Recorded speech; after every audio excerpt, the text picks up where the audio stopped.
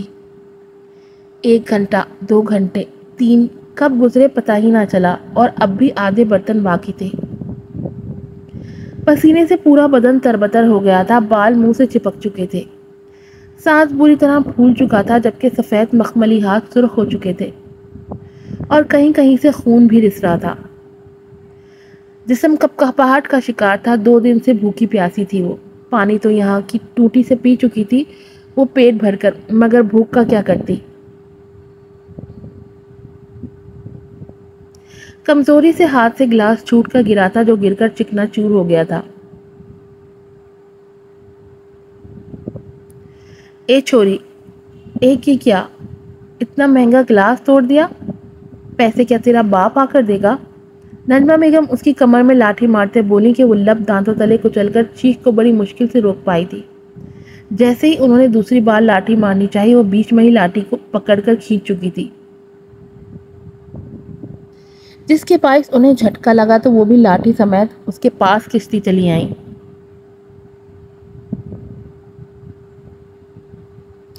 چھوری، اے کیسی بدتمیزی سے، بڑوں کا لحاظ بھی نہ ہے کا؟ وہ غضب بھری آنکھوں سے اسے دیکھتی بولی۔ لہجہ تو ایسا تھا جیسے ابھی دھنک کر رکھ دے گی، مگر مقابل شیرنی کے آگے ایسا ممکن نہ لگ رہا تھا، جو قہر بھری آنکھوں سے انہیں ہی دیکھ رہی تھی۔ بدتمیزی یہ نہیں، وہ ہے جو آپ کر رہی ہیں۔ ہمت کیسے کیا آپ نے میرے باپ کا نام لینے کی؟ آئندہ اگر آپ نے میرے ماں باپ تک جانے کی کوشش کی تو اچھا نہیں ہوگا۔ وہ ان کی لاٹھی چٹکتی بولی تو وہ لڑکھڑا کر ایک ملازمہ کا سہارا لیتے سیدھی ہوئی تھی۔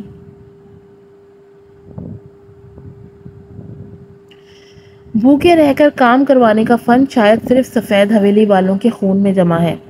اس کی بات پر وہ بل کھا کر رہ گئی اور ملازمہ کا کھانا لانے کو کہا۔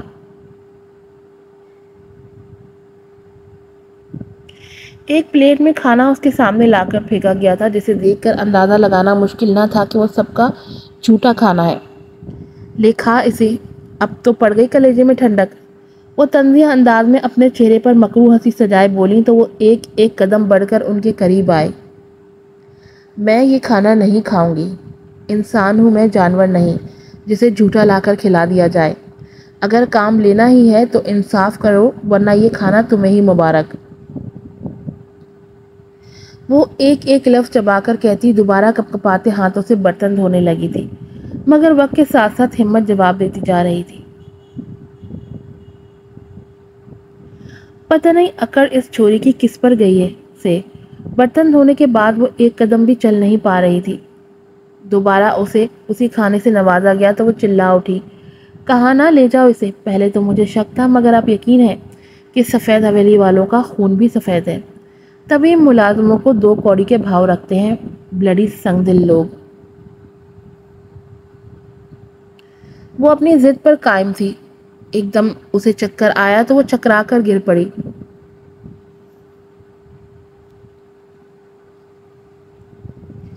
وہ سب شام کا کھانا میز پر کھا رہے تھے جب شبانہ بیگم ہڑبڑا کر وہاں حاضر ہوئی۔ کیا ہوا شبانہ، اتنا ہڑبڑا کیوں رہی ہو؟ نجمہ بیگم بولی۔ وہ بی بی سائیں، وہ چھوری بے ہوش ہو گئی سے، اس کو آپ کے حکم کے مطابق سب کا جھوٹا کھانا دیا گیا، مگر اس نے کھانے کو ہاتھ تک نہیں لگایا، بلکہ سفید حویلی والوں کے خون کو سفید قرار دیا۔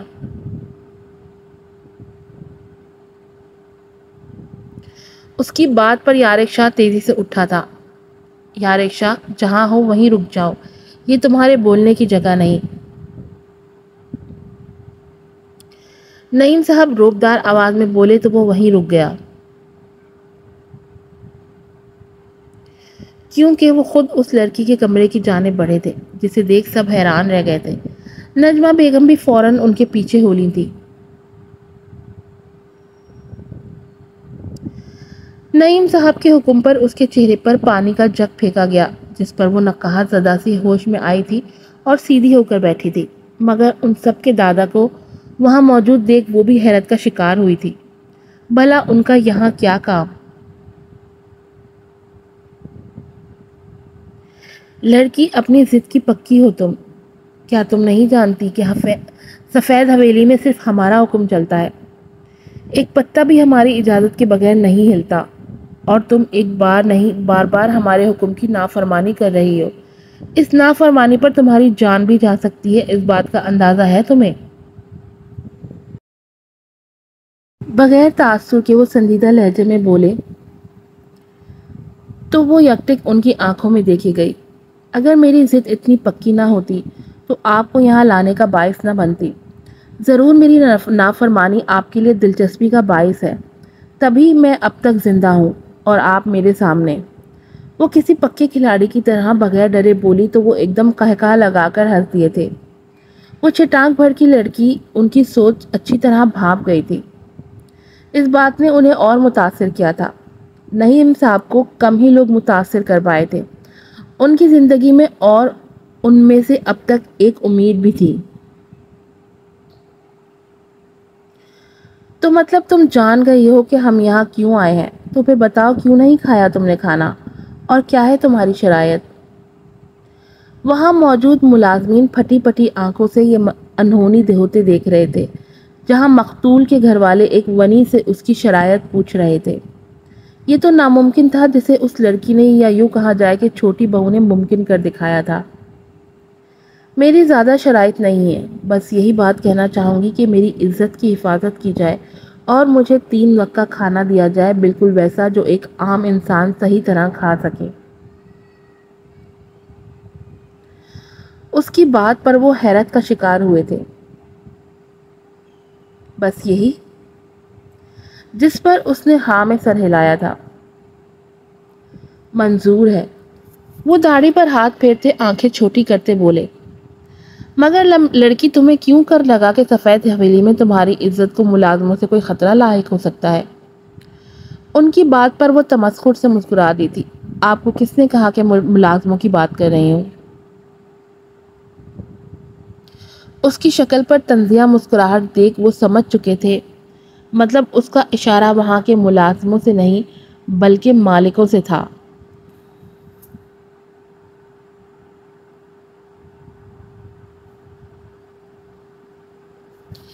اس کی بات پر ان سب کا رنگ فک ہوا تھا، جیسے اب اس کی جان نکلنا نعیم صاحب کے ہاتھوں ہی لکھی تھی۔ وہ آہستہ قدم لیتے ہوئے اس کے قریب بڑھے تھے۔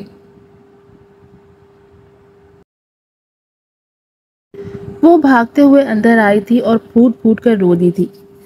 جانا کے کانوں میں اب بھی اپنی تائی کی آواز گونج رہی تھی، جو اس کی ماں کو مہران کے بارے میں بتا رہی تھی، جو بقول ان کے عشق کرتا تھا جانا سے، یا اب ٹوٹ کر چاہنے لگا تھا، مگر اس کا ٹوٹ کر چاہنا جانا کو بڑی بری طرح چوڑ چکا تھا۔ مہران کے کہنے پر ہی یہ رشتہ ہو رہا تھا، اور ہمدان کو کیا کہتی وہ جو اپنے بھائی کی محبت کے لیے خاموش ہو گیا تھا؟ کیونکہ کیا اس نے ایسا میرے ساتھ کہ اپنے بھائی کی محبت کے آگے مجھے بھولنے کو تیار؟ آنکھوں سے گرم سیال بہہ نکلا تھا، دل میں درد شدید تھا، آنکھیں سرخ ہو چکی تھی، وہ چیخنا چاہتی تھی، چلانا چاہتی تھی، سب کو بتانا چاہتی تھی، اپنی محبت کے بارے میں انکار کرنا چاہتی تھی اس رشتے سے، مگر ہمدان کے چپ رہنے کے اشارے نے جانا کو بری طرح توڑ کر رکھ دیا تھا۔ وہ جان گئی تھی کہ اگر وہ سب کے سامنے اپنی محبت کا اقرار کر بھی لیتی تو ہمدان کبھی اس کا ساتھ نہ دیتا۔ اس کی محبت، اس کا محبوب اس سے لمحوں میں لاتعلق ہو چکا تھا۔ وہ اگر سب کے سامنے بری بن بھی جاتی تو ہمدان ہی اسے اپنانے سے انکار کر دیتا تو کہاں جاتی وہ؟ جانا کی خوشیاں برباد ہو کر رہ گئی تھی، محبت کے دیپ جو ان دونوں نے مل کر جلائے تھے ایک دم بجھ کر رہ گئے تھے، اتنا کہ ایک دم اسے بخار نے آن گھیرا تھا۔ صبح جہاں خوشیاں پر پھیلا رہی تھی، وہیں رات اسے بخار نے جکڑ کر سب کو پریشانی میں مبتلا کر دیا تھا۔ سب سے زیادہ پریشانی کا شکار تو جیسے مہران لگ رہا تھا۔ بار بار اس کے کمرے میں آتا، چچی کے کہنے پر دوائی لینے جاتا، مگر اس میں ہمت نہیں تھی کہ وہ جا کر اس کے پاس بیٹھ کر اپنی چورنی کا حال دریافت کر سکے۔ اس کی اس حالت کی اصل وجہ سے تو بس ہمدان واقف تھا، جس کا خود کا حلیہ بکھرا سا تھا۔ اس سے یہ سب برداشت نہیں ہوا تو وہ گاڑی لے کر نکل گیا تھا، یہاں تک کہ وہ 1 ہفتے تک نہ لوٹا۔ بڑوں کو وہ کہہ چکا تھا کہ وہ دوستوں کے ساتھ گھومنے جا رہا ہے۔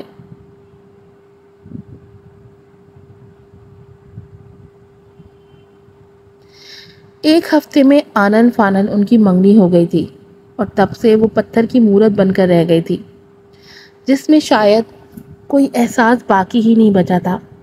مہران نے انگوٹھی پہن لی، جس نے جہاں کہا وہاں بیٹھ گئی۔ مہران اس سب کو اس کی ٹینشن سمجھ رہا تھا کہ شاید وہ جلدی شادی سے گھبرا رہی ہے، مگر وہ کیا جانتا تھا کہ وہ محبت کرنے والوں کے بیچ آ رہا تھا۔ اگر جان جاتا تو کبھی یہ گناہ اپنے سر نہ لیتا۔ اب جہاں زیادہ تر جانا ہوتی وہیں زیادہ میران بھی پایا جاتا تھا۔ اب بھی وہ نماز کے بعد صبح ٹھنڈ میں ہی ننگے پاؤں گھاس پر چل رہی تھی۔ دوپٹہ ڈھلک کر کندھوں پر آ چکا تھا، جما دینے والی سردی تھی، مگر اسے کسی چیز کا احساس ہی نہیں ہو رہا تھا۔ جیسے مر چکے تھے تمام احساسات، اور اس بے مہر نے تو پلٹ کر پوچھا تک نہیں تھا کہ کیسی ہو۔ سچ کہتے ہیں مرد کی محبت بہت جلد ختم ہو جاتی ہے، یا یوں کہا جائے بدل جاتی ہے، مگر عورت کی محبت پھانس بن کر اس کے دل میں اٹک جاتی ہے، جو ہر لمحہ اذیت بھی دیتی ہے اور جینے بھی نہیں دیتی۔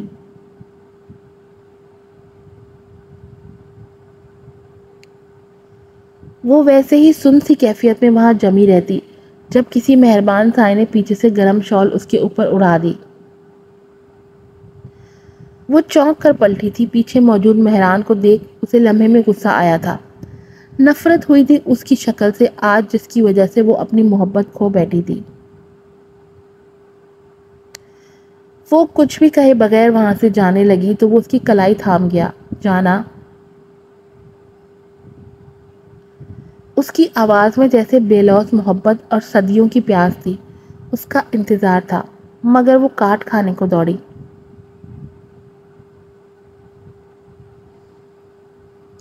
چھوڑے میرا ہاتھ، کہا نا میں نے چھوڑے میرا ہاتھ، وہ ایک ایک لفظ چبا کر بولی۔ شاید اپنی نفرت کا غبار اپنے لفظوں کے ذریعے اس پر انڈیلنا چاہتی تھی۔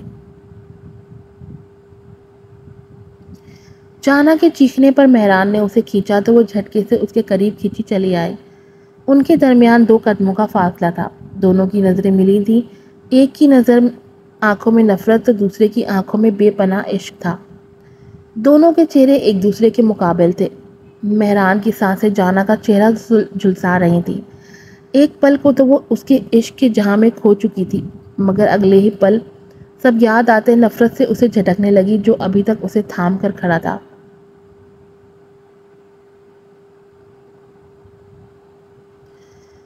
تم جانتی ہو میری سب سے بڑی دلی خواہش کیا ہے؟ تمہیں اپنے نام کے عروسی جوڑے میں دیکھنا، تمہارے چہرے پر اپنی قربت کے رنگ دیکھنا۔ یہ دل تم سے التجا کرتا ہے، پلیز میری زندگی میں جلدی آ جاؤ، جو تمہارے بغیر بے رنگ ہے۔ وعدہ ہے تمہارا دامن خوشیوں سے بھر دوں گا، بدلے میں تم بس مجھے اپنا ساتھ دے دینا۔ وہ بے لوث محبت سے کہتے بولا، اور ساتھ اس کا دوپٹہ اس کے سر پہ اڑا دیا۔ اس کے لفظوں سے چاشنی ٹپک رہی تھی، ایک ایک لفظ چیخ چیخ کر اپنے سچے اور اس عاشق کے عشق کی گواہی دے رہا تھا، جس پر جانا کا دل کیا سب بھلا کر اس کی خواہش پوری کر دے، مگر مہران کے اسے چھوڑنے پر وہ ہوش میں آئی۔ نفرت ہے مجھے آپ سے، زہر لگتے ہیں مجھے آپ، آخر چلے کیوں نہیں جاتے؟ اور بھی بہت سی نفرت سے لبریز باتیں تھیں جو وہ اس کے دل کو زخمی کرنے کے لیے بولتی چلی گئی، مگر مجال ہے اس عشق میں کملے لڑکے کے ماتھے پر شکن بھی آئی ہو۔ وہ مسکرا رہا تھا، نہایت نرم مسکراہٹ، جیسے اس کا ہر لفظ مہران کو دل و جان سے عزیز ہو۔ جی تو ناظرین، کیسی لگی آج کی ایپیسوڈ؟ ضرور بتائیں۔ اور آپ کو کون سا کپل زیادہ پسند ہے کمنٹس میں بتائیں تاکہ اس کپل کے بارے میں زیادہ لکھا کروں. امید کا، جانا کا یا باربینا کا؟ اب کمنٹ باکس میں جس کا بھی نام آئے گا تینوں میں سے اس کے اوپر اگلا ایپیسوڈ پورا اس کے اوپر ہوگا. آپ کس کو دیکھنا چاہتے ہیں، امید کو، جانا کو کہ باربینا کو؟ کمنٹ باکس میں جتنے زیادہ بار آپ کمنٹ کریں گے اسی کا ہی ایپیسوڈ ہوگا اگلا. چلیں آج کی ایپیسوڈ یہاں پہ ختم ہوتی ہے. چینل کو سبسکرائب کیجیے گا، ویڈیو کو لائک کیجیے گا، شیئر کیجیے گا. السلام علیکم.